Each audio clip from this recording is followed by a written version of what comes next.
안사돈, 제가 며느리에게 뭐라고 해서 속상하신가 봐요. 저도 안사돈이 제 아들 야단치셔서 똑같이 전화드립니다. 뭐예요? 할 말 있으면 해보세요. 그렇게 말씀하시면 안 되죠. 예의 좀 지키세요. 박 씨가 단호하게 말하자 안사돈은 순간 말을 멈추고 조용해졌습니다. 얘기 듣자 하니 안사돈 크게 아프시지 않은 건 다행입니다만 저는 완전히 여행을 다 망쳤어요. 내가 일부러 그랬어요? 아파서 내 딸한테 연락한 거고 그렇게 해서 딸 부를 수도 있는 거죠. 지금 그것 때문에 이렇게 제 딸도 들들 볶고 뭐라고 하시는 거예요? 사돈, 그럼 그냥 그 말 하나로 저는 넘어가야 하나요? 원래 3박 4일 여행을 왔는데 며느리가 자기 엄마 아프시다고 들어가면서 저랑 제 아들 여권까지 들고 가버렸어요. 박 씨의 말에 안사돈은 당황한 기색을 보였습니다. 아니, 그 얘긴 들었는데 걔가 일부러 그런 건 아니잖아요. 실수한 거라고요. 일부러 그런 게 아닌 거 알죠? 실수예요. 저도 알아요. 그런데 그러면 저랑 아들은 어떻게 하면 되는 거죠? 일부러 그런 게 아니니까 그 모든 손실을 그냥 앉아서 다 감당해야 됩니까? 아니, 뭐 얼마나 손실이 났다고 그래요? 진짜 유별나네, 참. 거기서 여권 새로 발급받으려고 뛰어다니고 여행 기간 내내 호텔 안에서 밥 먹는 거 말고 밖으로 나가지도 못했어요. 불안해서. 거기다 여권 안 나와서 며칠 더 있고 추가 요금까지 냈어요. 이거 어떻게 하실 거예요? 안사돈은 말이 없었습니다. 잠깐 침묵을 지키더니 어이없다는 듯이 다시 입을 열었습니다. 그야, 아니, 이렇게 될 줄 알았나요? 그 정도야 거기서 알아서 처리해 주는 거 아닌가? 나는 잘 모르겠네. 그리고 제가 너무 속상해서 며느리한테 좀 물어봤는데 병원도 안 가셨다면서요? 그렇게 위독하셨다더니 병원은 왜 안 가셨어요? 그러자 안사돈은 말끝을 흐리며 대답했습니다. 그냥 쉬니까 좀 나았어요. 박 씨는 어이가 없었습니다. 시어머니 모시고 여행 가는 딸을 급하게 불러들일 만큼 위급했던 상황이라더니 결국 병원에도 가지 않았던 것이었습니다. 그니까 쉬니까 좀 나을 정도로 해외에 있는 딸을 부르고 그러신 거예요. 아이, 왜 그래요? 나 진짜 아팠다고요? 사돈 됐고요. 그럼 병원 진료 기록 가져오세요. 그 정도 일이었는지 아닌지 확실치 않으면 저도 못 넘어가요. 뭐라고요? 저는요, 이거 사돈께 전부 손해배상 청구 드릴 거예요. 이거 받아야 된다고 생각해요, 저는. 박 씨는 그렇게 결의를 다지며 전화를 끊었습니다. 올해 69세인 박정숙 씨는 얼마 전 아들을 장가 보냈습니다. 외동아들이다 보니 결혼 준비부터 신경을 많이 썼고 며느리와도 원만한 관계를 유지하려고 노력했습니다. 며느리 쪽도 외동딸이라 안사돈과는 서로 비슷한 처지였습니다. 두 집안 모두 배우자가 없었고 자녀가 결혼하면서 자연스럽게 새 가족이 형성되었습니다. 박 씨는 처음부터 안사돈과 좋은 관계를 유지하고 싶었습니다. 서로 외동자식을 둔 만큼 함께 잘 지내보자는 생각이 컸습니다. 결혼 전 상견례에서도 안사돈은 나름 깍듯한 태도를 보였고 박 씨 역시 예의를 갖춰 대했습니다. 안사돈은 다정한 말투로 말했습니다. 우리 애가 결혼을 참 잘하는 것 같아요. 사돈댁이랑도 잘 맞을 것 같고요. 그때까지만 해도 서로 원만한 관계를 이어갈 수 있을 거라 생각했습니다. 하지만 결혼 후 점점 이상한 낌새가 보이기 시작했습니다. 안사돈은 표면적으로는 본인 딸이 좋은 결혼을 했다고 말하면서도 자꾸 박 씨를 신경 쓰는 듯한 태도를 보였습니다. 박 씨는 그런 분위기를 처음에는 알아차리지 못했습니다. 하지만 만날 때마다 은근히 신경 쓰이는 말을 하는 걸 느끼면서 점점 이상하다는 생각이 들었습니다. 안사돈은 종종 딸이 시집을 간 게 아니라 사위가 장가를 온 거다 라는 말을 강조했습니다. 처음엔 농담처럼 들렸지만 만날 때마다 같은 말을 반복하는 것이 신경 쓰였습니다. 요즘은 딸 시집 보내는 게 아니라 사위가 장가 오는 거잖아요. 여자는 결혼하고 나서도 친정이랑 더 가깝게 지내야죠. 박 씨는 이런 말을 들을 때마다 애써 웃으며 넘겼습니다. 딸을 시집 보내고 허전해서 그러려니 싶었고 누구나 처음엔 그런 감정을 가질 수 있다고 이해하려고 했습니다. 하지만 점점 대화가 반복되다 보니 안사돈이 일부러 자신을 의식하며 이런 말을 하는 것 같다는 생각이 들었습니다. 특히 안사돈이 박 씨의 경제적 여유를 신경 쓰는 기색이 역력했습니다.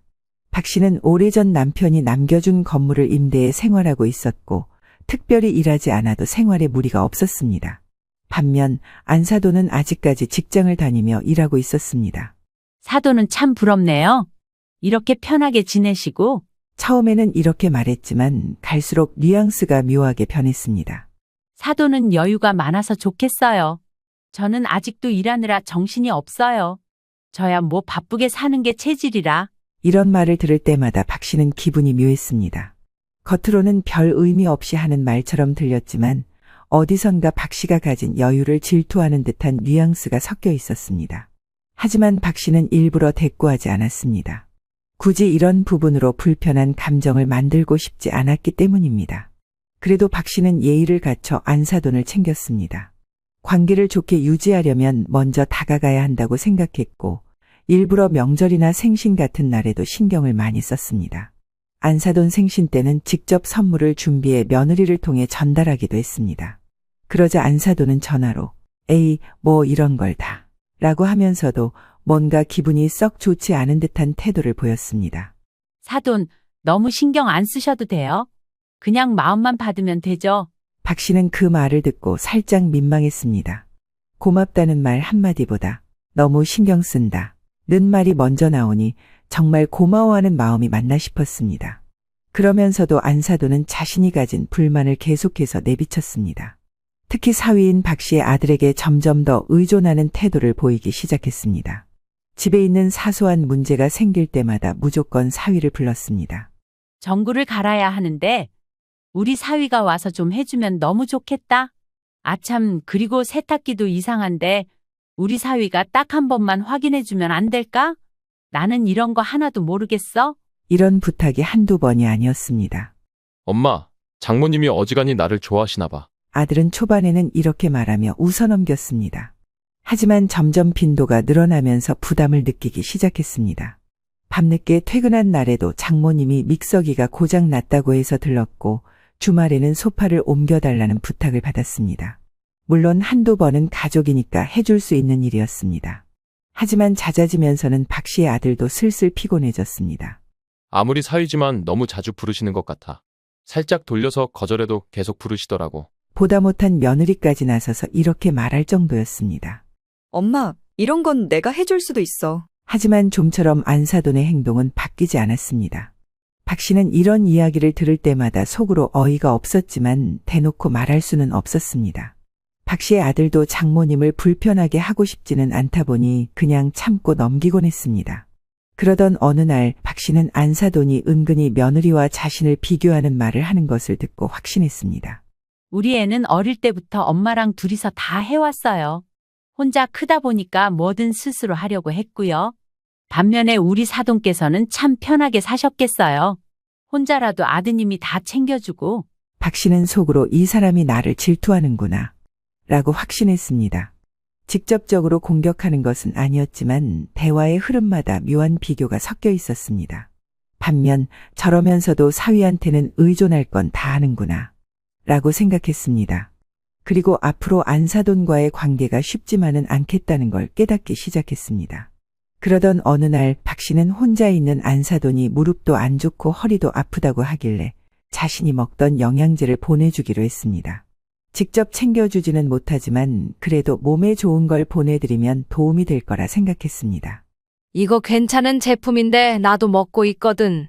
장기적으로 꾸준히 먹으면 도움이 될 거야. 며느리는 고맙다며 그것을 들고 친정에 갔고 얼마 뒤 저녁쯤 전화를 걸어왔습니다.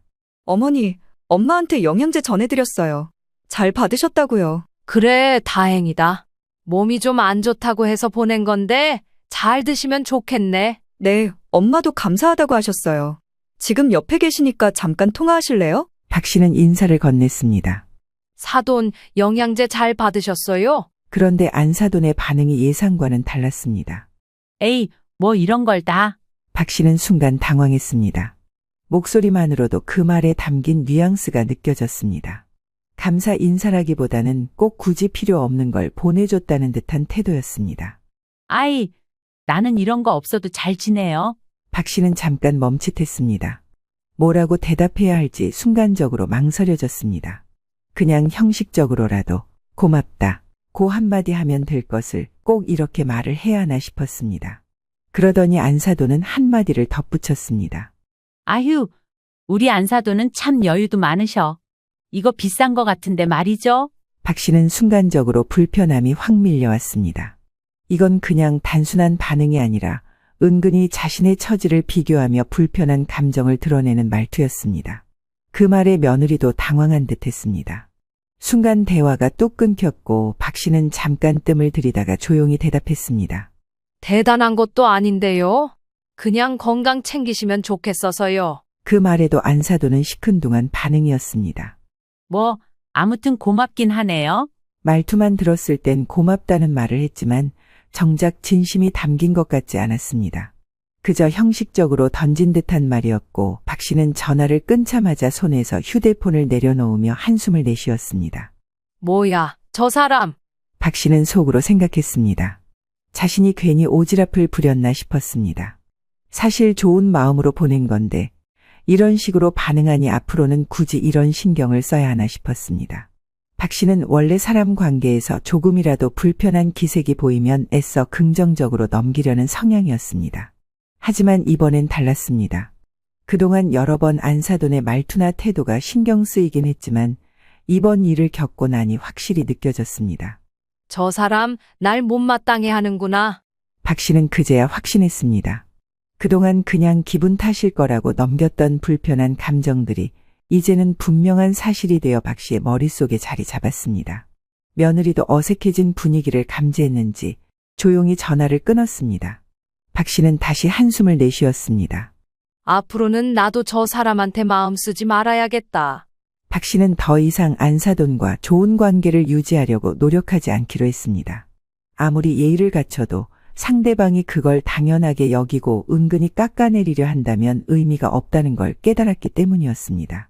박 씨는 올해 칠순을 맞이하게 되면서 특별한 선물보다는 오랜만에 가족들과 함께 시간을 보내고 싶다는 생각을 했습니다. 평소에도 여행을 좋아했지만 혼자서 해외에 나가보는 건 쉽지 않았고 친구들과 가자니 다들 사정이 있어 여의치 않았습니다. 그러다 문득 아들과 며느리와 함께 가까운 해외여행이라도 다녀오면 어떨까 싶었습니다. 그래서 조심스럽게 아들에게 말을 꺼냈습니다. 이번 칠순에는 딱히 다른 거 필요 없고 우리 셋이서 해외여행이나 다녀오면 어떻겠냐? 패키지 말고 너희가 안내해주면서 같이 다니는 식으로. 아들은 흔쾌히 동의했습니다. 좋죠, 엄마. 어디 가고 싶으세요? 박 씨는 무릎도 성치 않고 장거리 여행이 부담되니 가까운 곳을 생각하고 있었습니다. 그래서 고민 끝에 일본을 골랐습니다. 멀리 갈 필요는 없고 일본 정도면 적당할 것 같아. 짧게라도 다녀오고 싶다. 어머님이 가보고 싶은 곳으로 가요. 그리고 일본 음식도 좋아하시잖아요. 며느리도 이처럼 긍정적인 반응을 보였습니다. 그렇게 해서 날짜를 조율하고 항공권과 숙소를 예약하는 과정에 들어갔습니다. 그러던 어느 날 안사돈이 박 씨에게 작은 선물을 보냈습니다. 박 씨가 전에 영양제를 보내준 것에 대한 답례라며 간단한 비타민과 건강식품을 보낸 것이었습니다. 박 씨는 큰 의미 없이 고맙다는 인사를 하고 곧바로 전화를 걸어 감사 인사를 전했습니다. 사돈 비타민 잘 받았습니다. 보내주실 것까지야 없는데 고맙네요. 아이, 뭐 별거 아니에요. 지난번에 사돈께서 챙겨주셨잖아요. 그냥 간단한 거예요. 서로 간단한 인사를 주고받으며 전화를 끊으려던 찰나 안사돈이 뜬금없이 물었습니다. 사돈, 이번에 칠순이라 해외여행 가신다면서요? 박 씨는 순간 멈칫했지만 특별히 숨길 이유는 없었기에 자연스럽게 대답했습니다. 네, 가까운 데라도 다녀오려고요. 패키지 말고 젊은 애들이 안내해 줄 수 있는 곳으로 가보려고요. 이런 때 아니면 언제 가겠어요? 그러자 안사돈은 감탄하듯이 말했습니다. 아이고, 너무 부러워요. 저는 일본은커녕 제주도도 못 가봤어요. 박 씨는 애매하게 웃으며 대꾸했습니다. 아, 그러셨구나. 나중에 따님하고 같이 다녀오시면 되죠. 하지만 안사돈은 한숨을 쉬듯 말했습니다. 그게 말처럼 쉽나요? 나 때는 신혼여행도 해외는 꿈도 못 꿨다니까요. 요즘은 다들 해외로 가지만 우리 때는 설악산, 지리산 이런 데가 전부였죠. 박 씨는 어색하게 웃으며 대꾸했습니다. 그렇죠. 우리 때야 다 그랬죠. 그래도 요즘엔 여행 상품도 많고 저렴한 패키지도 있잖아요. 언제 한번 기회 되시면 따님과 다녀오세요. 안사돈은 여전히 아쉬운 듯한 목소리로 말을 이어갔습니다. 아이고, 그게 그렇게 쉬운가요? 여행도 계기가 될 때 가는 거지, 그냥 가는 게 아니잖아요. 진짜 너무 좋겠어요. 나도 한번 가보고 싶네. 박 씨는 조금 불편해지기 시작했습니다. 자꾸 부럽다, 좋겠다, 나도 못 가봤다 하는 말이 이어지니 부담스러웠습니다. 일단은 더 길게 이어가지 않으려고 얼른 마무리 지으려 했습니다. 그러게요. 다들 사는 게 바빠서 기회가 잘 안 생기죠. 그래도 나중에 꼭 한번 다녀오세요. 그러면서 자연스럽게 다음에 또 연락하겠다며 전화를 끊었습니다. 하지만 전화를 끊고 나니 마음이 편치 않았습니다. 안사돈의 말투며 분위기가 계속 머릿속에 남아 있었습니다. 그냥 단순한 부러움이었을까? 아니면 혹시 함께 가고 싶다는 의도가 있었던 걸까? 박 씨는 한숨을 쉬며 핸드폰을 내려놓았습니다. 설마 그렇게까지 하겠어? 하면서도 뭔가 찜찜한 기분이 드는 건 어쩔 수 없었습니다. 박 씨는 여행 준비가 한창 진행되던 중 아들로부터 뜻밖의 이야기를 듣게 되었습니다. 아들은 다소 난감한 표정으로 말을 꺼냈습니다. 엄마, 장모님이 되게 부러워하시나 봐. 같이 가고 싶어 하신다는데? 박 씨는 순간 당황했습니다. 엥? 나한테도 약간 그러시더니 무슨 칠순 여행을 사돈이 껴서 같이 가냐? 이건 아니지. 아들은 난처한 듯 고개를 극적였습니다. 장모님이 자꾸 그러시더라고. 딸 시집 보내고 나니까 다 뺏긴 기분이라고. 허전하다고도 하고. 박 씨는 어이가 없어 헛웃음을 지었습니다. 내 참 모르겠다. 요즘이 무슨 옛날처럼 멀리 동구 밖으로 딸 시집 보내고 못 보던 시절도 아니고 왜 그러신데? 그리고 뭘 남의 칠순 생일에 사돈이 껴서 같이 가. 그건 좀 별로잖아. 아들도 박 씨의 말에 수긍하며 고개를 끄덕였습니다. 그렇지, 나도 그건 좀 이상하다고 생각하긴 했어. 박 씨는 마음이 복잡해졌습니다. 칠순 여행은 자신이 처음으로 계획한 것이었고 가족끼리 오붓하게 보내고 싶었을 뿐이었습니다. 그런데 안사돈이 굳이 같이 가고 싶어 한다는 말이 나오자 뭔가 찝찝한 기분이 들었습니다. 이건 아닌데. 그냥 부러워서 하는 말이었겠지 싶다가도 혹시라도 진짜로 따라가겠다고 하면 어떻게 해야 하나 싶었습니다. 박 씨는 속으로 깊은 한숨을 내쉬었습니다. 이번에도 그냥 넘겨야 하나 싶은 생각이 스쳤지만 아무리 생각해도 이건 좀 아닌 것 같았습니다. 그런데 이 불안한 예감은 현실이 된 건지 이후에 흘러가는 그림이 심상치 않았습니다. 바쁘게 한창 준비를 마치고 이제 막 여행을 앞두고 있는데 며칠 전부터 안사돈은 몸이 안 좋다는 말을 흘리기 시작했습니다. 요즘 따라 무릎이 너무 시큰거려서 걷기가 힘드네. 가만히 앉아 있어도 숨이 가쁘고 머리도 띵해. 이런 말들을 자꾸 아들과 며느리에게 흘린다고 하는데 박 씨는 처음에는 대수롭지 않게 들었습니다. 나이가 들면 여기저기 쑤시고 아픈 것은 당연한 일이었고 자신도 마찬가지였기 때문이었습니다. 그러나 이상한 점은 안사돈이 이 말을 할 때마다 꼭 며느리가 곁에 있을 때였다는 것이었습니다. 며느리는 엄마가 아프다는 말에 신경이 쓰이는 듯했습니다. 엄마 병원 가봐야 하는 거 아니야? 아니야, 그냥 피곤해서 그래. 너는 신경 쓰지 마. 박 씨는 이 말을 듣고 어딘가 불편한 기분이 들었습니다. 애초에 딸을 시집 보냈다는 이유로 외롭다고 말하는 것도 여러 번 들었는데 이번에도 비슷한 흐름이라는 생각이 들었습니다. 그래도 박 씨는 별다른 말을 하지 않았습니다. 그러다 여행 당일 공항으로 향하는 길에서도 며느리는 계속 엄마에게 전화를 했습니다. 엄마, 나 지금 공항이야. 진짜 괜찮아? 그래? 너는 여행이나 잘 다녀와?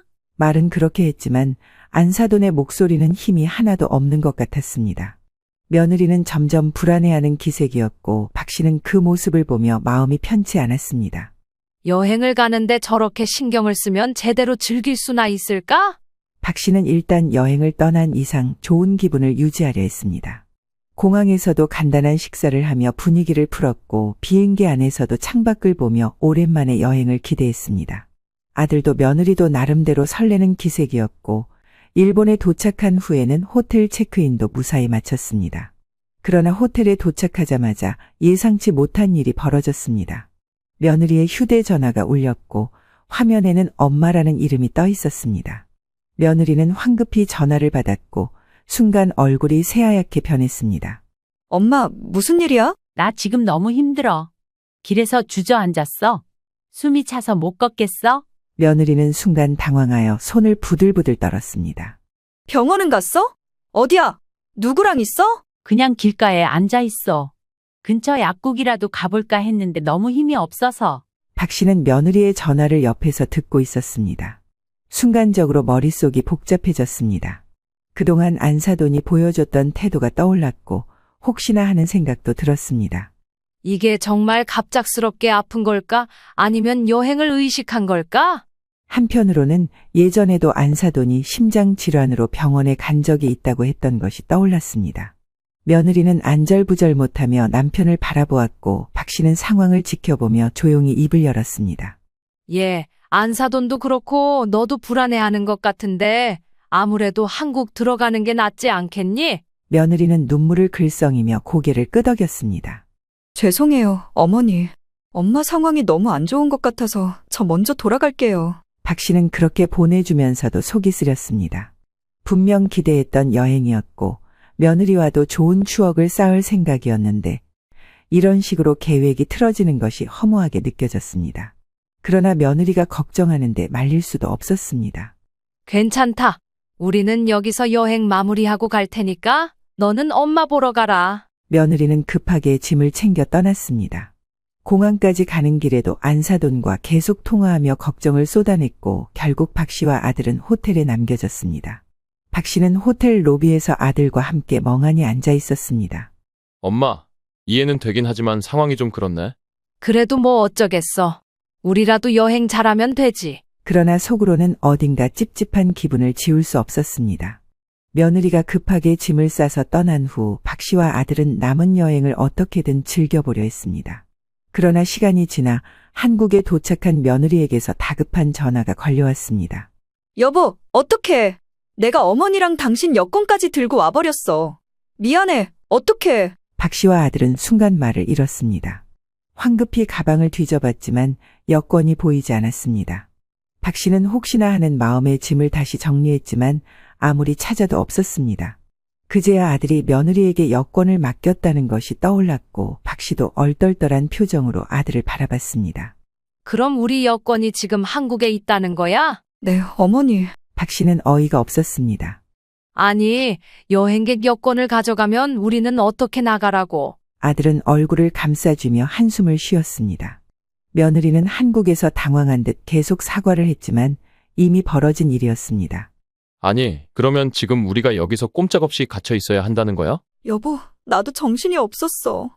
엄마가 아프다고 해서 급하게 짐을 싸다 보니까 정말 미안해. 박 씨는 그 말을 듣고도 쉽게 화를 낼 수 없었습니다. 며느리도 고의로 그런 것이 아니라는 것은 알았지만 이미 상황은 최악이었습니다. 그러면 대체 여권을 빨리 만들어야겠네. 여권 없이 우리가 어떻게 출국해? 아들은 곧장 현지 대사관에 전화를 걸어 대체 여권을 발급받으려 했습니다. 그러나 상황이 간단하지 않았습니다. 주말이 끼어 있었고 여러 행정 절차를 거쳐야 했기 때문에 즉시 해결할 수 없었습니다. 최소 며칠은 걸릴 것 같은데, 엄마. 그러면 호텔을 더 잡아야겠네. 박 씨는 어이가 없었습니다. 겨우 3박 4일 여행을 계획했는데 며느리의 실수로 인해 체류 기간이 늘어났고 추가 숙박비까지 부담해야 하는 상황이 되었습니다. 호텔비는 계속 올라가고 일정을 다시 조정해야 했으며 무엇보다 여권 문제 때문에 불안한 나날을 보내야 했습니다. 관광은커녕 박 씨와 아들은 호텔에서 머물며 여권 문제를 해결하느라 정신이 없었습니다. 원래는 맛있는 음식을 먹고 일본의 명소를 구경할 계획이었지만 여권 문제로 인해 어디에도 갈 수 없었습니다. 호텔 근처에서 밥만 간단히 사 먹으며 시간을 보냈고 그마저도 제대로 즐길 수 없었습니다. 아들은 점점 더 화가 났습니다. 엄마, 이게 뭐야? 여행을 하러 온 건지 감금당한 건지 모르겠네. 그러게 말이다. 참 별일도 다 겪는다. 며느리는 한국에서 계속 전화를 걸어 미안하다고 했고 대사관에 필요한 서류를 대신 챙기는 등 나름대로 도우려 했지만 이미 일이 꼬일 대로 꼬인 상황이라 큰 도움이 되지 않았습니다. 여권이 없으니 공항 근처로 이동할 수도 없었고 당장 출국할 방법도 없었습니다. 대체 여권을 받기까지 며칠이 걸렸고 박 씨와 아들은 결국 원래 일정보다 더 오래 머물러야 했습니다.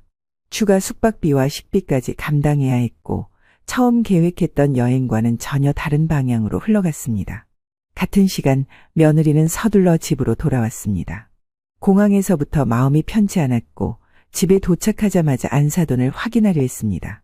어머니가 정말 아픈 건지 아니면 단순히 걱정할 수준이었는지 확인해야겠다고 생각했습니다. 엄마, 괜찮아? 어떻게 된 거야? 며느리는 서둘러 안사돈의 상태를 살폈습니다. 하지만 안사돈은 소파에 앉아 TV를 보고 있었습니다. 얼굴빛도 나쁘지 않았고 움직이는 것도 문제없어 보였습니다. 아이고, 너가 오니까 갑자기 다 나은 것 같네. 그냥 좀 쉬면 되는 건데. 안사돈은 멀쩡한 얼굴로 한숨을 쉬었습니다. 아니, 엄마. 힘들다면서. 병원은 갔다 왔어. 갔다 왔지, 그럼. 그냥 약 좀 먹고 쉬라고 하더라. 그럼 약 어디 있어? 처방전도 좀 보자. 며느리가 확인하려 하자 안사돈은 손을 휘휘 저었습니다. 뭔 처방전을 받아. 그냥 아무거나 먹으면 돼. 감기약 같은 거 있잖아. 며느리는 순간 말문이 막혔습니다. 분명 국제전화까지 걸어와서 길에 주저앉았다느니 힘이 없어 움직일 수도 없다느니 했는데 지금 하는 말은 너무나 가벼웠습니다. 엄마, 병원 진료 기록 보여줘. 처방전도 없고 약도 안 먹고 그냥 쉬니까 나았다는 게 말이 돼? 아니, 아프긴 했는데 너가 와서 더 심해지진 않았다는 거지. 길에서 쓰러질 정도로 아팠다면서 병원을 안 갔어? 갔으면 진료 기록서 있을 거 아냐? 왜 안 간 건데? 며느리는 속이 부글부글 끓었습니다. 뭔가 이상했습니다. 하지만 지금은 여권 문제도 해결해야 했기에 더 따질 여유가 없었습니다.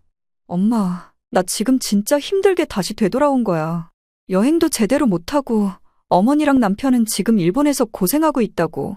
내가 모르고 여권을 갖고 들어와서 지금 둘 다 난리가 났어. 그러자 안사돈은 피식 웃으며 태연하게 말했습니다. 아이고, 알아서들 하라 그래. 아들 끼고 해외 나가서 돈도 많겠다. 뭘 못하겠어? 별 호들갑들을 다 떨고 있어. 엄마, 지금 장난해? 엄마 때문에 난리 난 건데 지금 그런 말이 나와? 뭘 나 때문에 난리가 나? 며느리 하나 먼저 갔다고 큰일이라도 나? 되게 유난들이네 진짜. 얘, 너는 나랑 나중에 더 좋은 곳 가자. 유럽 어때? 며느리는 이때 혈압이 오르는 게 느껴졌습니다. 한숨을 푹 쉬고 다시 물었습니다. 엄마 제정신이야? 지금 나랑 유럽 여행 가자는 얘기를 할 때야?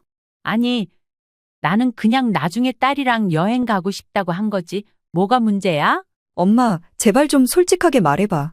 나 부르려고 일부러 그러신 거 아니야? 안사돈은 순간 말을 잇지 못했습니다. 표정이 미묘하게 흔들렸고 며느리는 그 순간 확신했습니다. 엄마, 나 정말 너무 실망했어. 엄마가 나를 이렇게까지 이용할 줄은 몰랐어. 뭐? 이용? 엄마가 날 불러드리고 싶어서 일부러 아픈 척한 거잖아. 아니면 병원 기록이라도 보여줘봐. 그럼 내가 사과할게. 얘 진짜 무슨 소리를 하는 거야? 아픈 사람한테 그게 할 말이야? 그럼 증거를 보여줘. 나 이번엔 진짜 그냥 안 넘어가. 며느리는 단호하게 말을 마쳤습니다. 안사돈은 순간 더 말을 잇지 못하고 입을 다물었습니다. 며느리는 이제 이 문제를 어머니와 남편에게도 이야기해야겠다고 결심했습니다. 그러고 며칠이 지나 박 씨는 결국 아들과 함께 한국으로 돌아왔습니다. 일본에서 겪은 스트레스와 허무함이 가시지 않았고 공항에 도착했을 때도 여전히 기분이 좋지 않았습니다. 공항에 마중 나온 며느리는 잔뜩 주눅이 들어있었고 미안한 기색이 역력했습니다. 하지만 박 씨는 며느리의 얼굴을 보자마자 속에 쌓였던 감정을 억누를 수 없었습니다. 잘 지냈어? 박 씨는 짧게 물었지만 목소리에는 차가움이 묻어 있었습니다. 며느리는 눈치를 보며 고개를 끄덕였습니다. 하지만 아들은 더 이상 참지 못했습니다. 당신, 이거 어떻게 할 거야? 아들은 짐을 내려놓으며 단도직입적으로 따졌습니다. 며느리는 당황한 기색을 감추지 못하고 얼버무렸습니다. 정말 너무 미안해. 어머니, 정말 너무너무 죄송합니다. 이게 지금 미안해서 끝날 일이야? 여행을 망친 건 둘째 치고 엄마랑 나까지 일본에서 꼼짝없이 갇혀 있었어. 박 씨는 조용히 듣고 있었지만 아들의 말이 전부 사실이었기에 한마디도 반박할 수 없었습니다. 며느리는 더욱 작아진 목소리로 말했습니다. 미안해. 어머니께도 너무 죄송하고요. 박 씨는 한숨을 쉬었습니다. 이미 여러 번 들었던 변명이었고 이제는 더 이상 변명을 듣고 싶지도 않았습니다. 하지만 아들은 멈추지 않았습니다. 그래서 이제 어떻게 할 건데? 그냥 넘어갈 생각은 하지 마. 며느리는 점점 더 초조해졌습니다. 결국 속상한 마음에 안사돈에게 전화를 걸었습니다. 엄마, 지금 남편이랑 어머니랑 한국 들어왔고, 내 예상대로 다들 엄청나게 고생했어. 진짜 죄송해서 어떡하면 좋아? 나 이거 어떻게든 수습해야 돼. 하지만 안사돈은 며느리를 위로하기는커녕 오히려 아들에게 직접 전화를 걸어 따졌습니다. 아니, 이봐, 사위. 내가 아파서 내 딸을 부른 게 그렇게 잘못이야? 얘는 죄송해서 마중까지 나갔다는데 그냥 놀러 갔다가 일이 생긴 것 같고 이렇게 아내를 들들 볶아야겠어? 박 씨는 옆에서 듣고 있다가 순간 화가 치밀어 올랐습니다. 안사돈은 오히려 큰 소리를 치며 자신을 피해자로 만들고 있었습니다. 아들은 기가 막혀 말문이 막혔고 박 씨는 더 이상 이 상황을 그냥 넘길 수 없다고 결심했습니다. 박 씨는 더 이상 참을 수 없었습니다. 아들과 함께 일본에서 겪었던 고생과 스트레스를 떠올릴수록 화가 치밀어 올랐습니다. 여행이 망가진 것도 억울했지만 무엇보다도 안사돈의 태도가 이해되지 않았습니다. 처음에는 걱정했지만 이제 와서 보니 모든 상황이 어처구니 없었습니다. 박 씨는 결국 크게 벼르다가 안사돈에게 전화를 걸었습니다. 신호음이 몇 번 울리고 나서야 안사돈이 전화를 받았습니다. 사돈, 본인 딸에게 뭐라고 해서 속상하다고 하셨죠. 저도 제 아들에게 뭐라고 하신 게 속상해서 전화드립니다. 박 씨는 단호한 목소리로 말했습니다. 그러자 안사돈은 다소 당황한 듯한 목소리로 되물었습니다. 뭐예요? 할 말 있으면 해보세요. 박 씨는 안사돈의 그 태도에 다시 한번 기가 막혔습니다. 그렇게 말씀하시면 안 되죠. 예의 좀 지키세요. 박 씨가 단호하게 말하자 안사돈은 순간 말을 멈추고 조용해졌습니다. 얘기 듣자 하니 안사돈 크게 아프시지 않은 건 다행입니다만 저는 완전히 여행을 다 망쳤어요. 박 씨는 속에 담아두었던 말을 꺼냈습니다. 안사돈은 박 씨의 말이 끝나기도 전에 불쾌하다는 듯 반박했습니다. 내가 일부러 그랬어요? 아파서 내 딸한테 연락한 거고 그렇게 해서 딸 부를 수도 있는 거죠. 지금 그것 때문에 이렇게 제 딸도 들들 볶고 뭐라고 하시는 거예요? 박 씨는 한숨을 쉬며 차분히 말을 이어갔습니다. 사돈, 그럼 그냥 그 말 하나로 저는 넘어가야 하나요? 원래 3박 4일 묵으려던 건데 며느리가 자기 엄마 아프시다고 들어가면서 저랑 제 아들 여권까지 들고 가버렸어요. 박 씨의 말에 안사돈은 당황한 기색을 보였습니다. 아니, 그 얘긴 들었는데 걔가 일부러 그런 건 아니잖아요. 실수한 거라고요. 일부러 그런 게 아닌 거 알죠? 실수예요. 저도 알아요. 그런데 그러면 저랑 아들은 어떻게 하면 되는 거죠?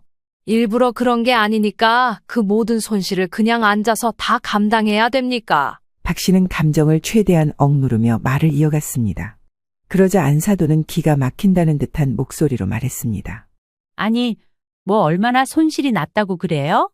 진짜 유별나네, 참. 박 씨는 황당했지만 다시 한번 침착하게 설명했습니다. 거기서 여권 새로 발급받으려고 뛰어다니고 여행 기간 내내 호텔 안에서 밥 먹는 거 말고 밖으로 나가지도 못했어요. 불안해서.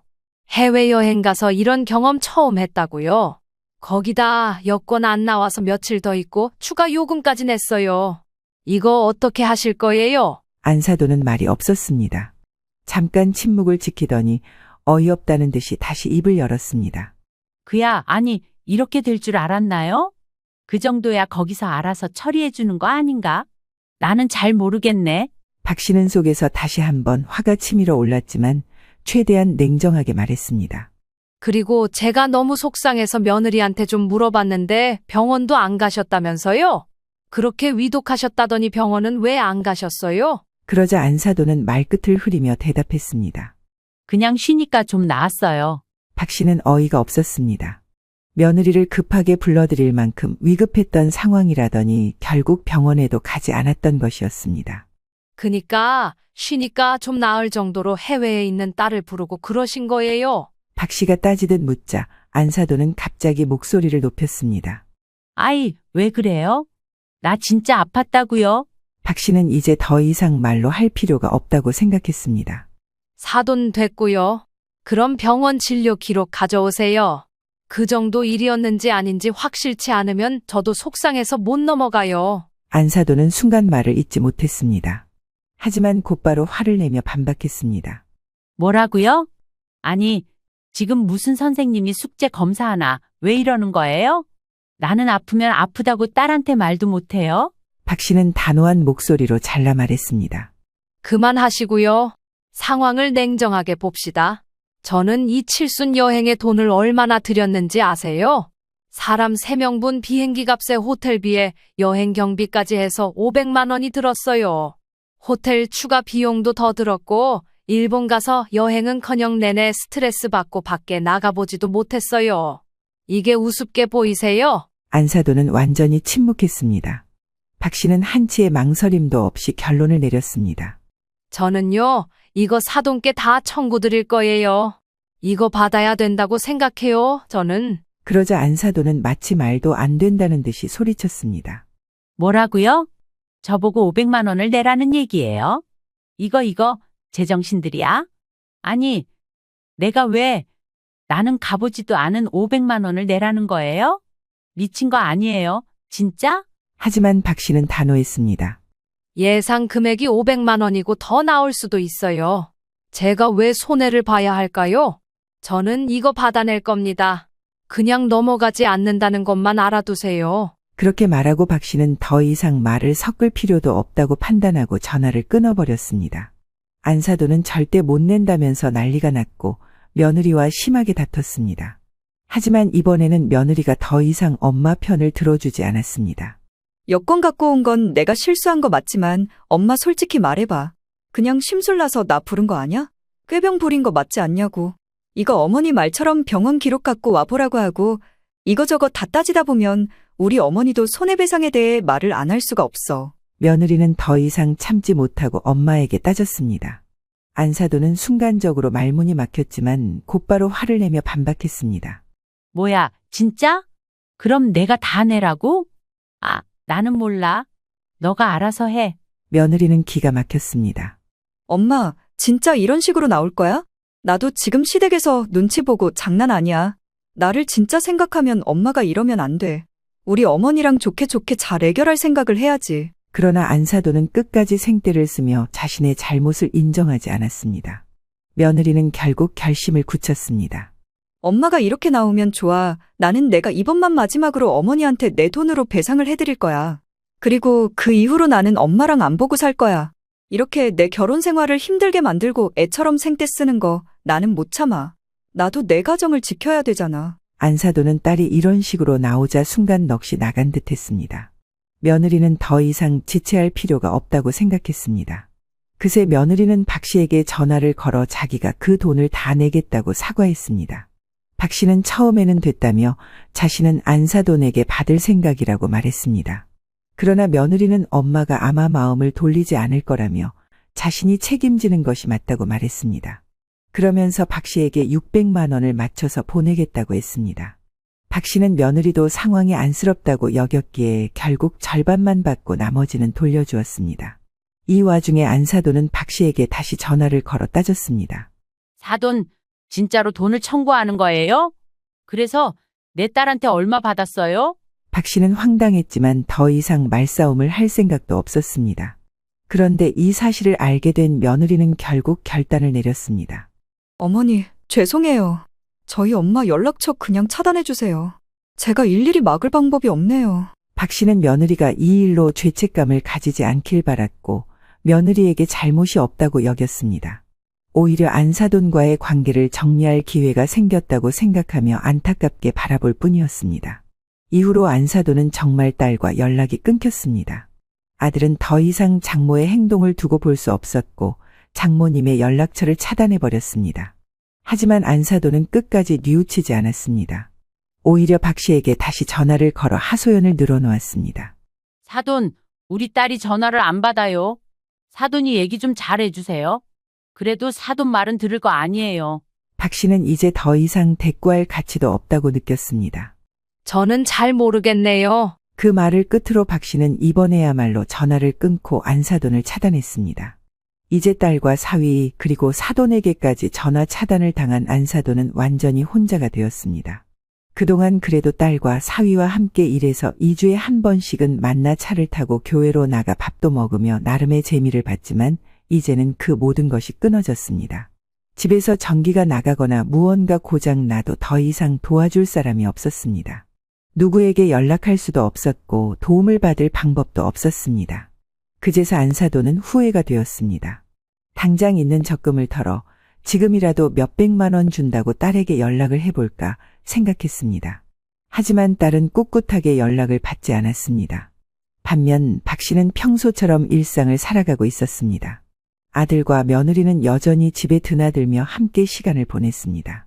물론 안사돈과의 관계가 불편했던 것은 사실이었지만 며느리가 직접 나서서 자기 엄마와의 연락을 끊어달라고 요청했기에 오히려 박 씨는 속이 시원했습니다. 차라리 이렇게 된 것이 잘 됐다고 생각했습니다.